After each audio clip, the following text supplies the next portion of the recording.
Imagine a night where terror reigns supreme, where random acts of violence leave a city paralyzed with fear. This is the story of Juan Chavez and Hector Fernandez.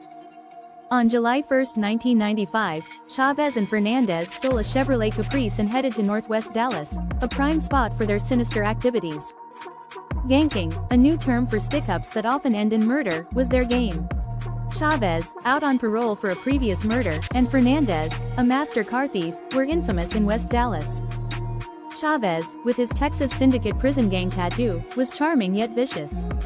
Fernandez, loyal to Chavez, had earned the nickname, Crazy, for his unwinnable brawls with gang members.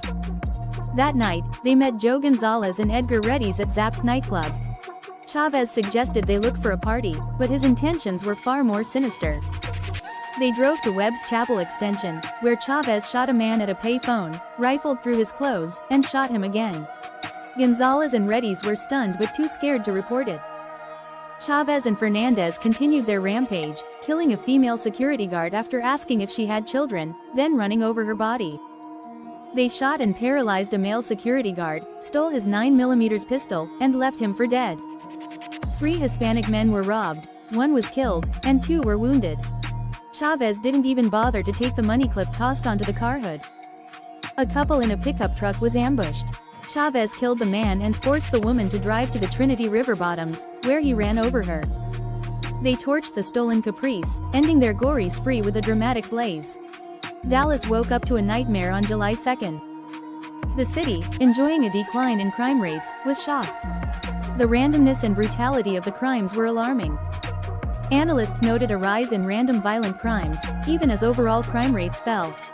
Stranger-on-stranger murders were becoming more common. The term, super predators, emerged to describe young, unaffiliated criminals like Chavez, whose crimes were savage and pointless. The usual suspects, poverty, failed education, broken families, easy access to guns, were blamed, but they didn't explain the lack of motive or remorse. Princeton professor John DiIulio called it, moral poverty, a chilling lack of conscience. These new criminals were throwbacks to an era of sociopathic disorders. The rise of superpredators coincided with a decline in murder clearance rates. Random acts of violence were harder to solve. Hector Fernandez, arrested and willing to talk, unraveled the investigation. His detailed account painted Chavez as the most prolific killer in Dallas County history. Chavez's criminal record lacked the usual negative sociology.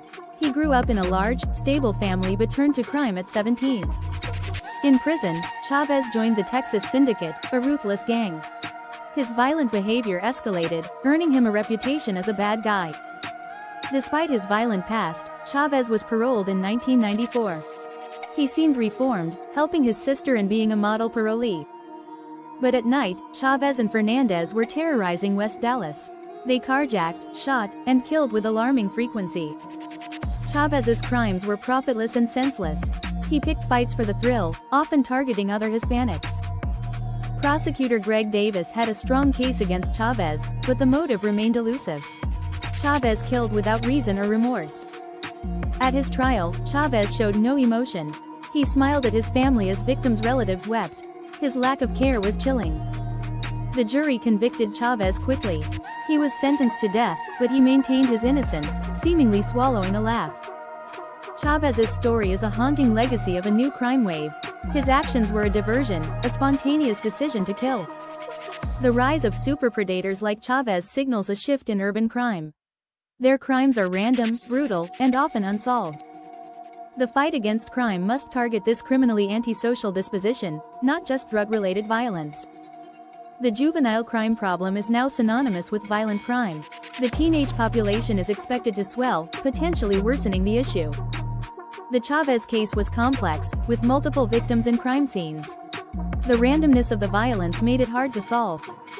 As we face this new wave of crime, we must understand the chilling indifference of superpredators. Stay vigilant, stay safe.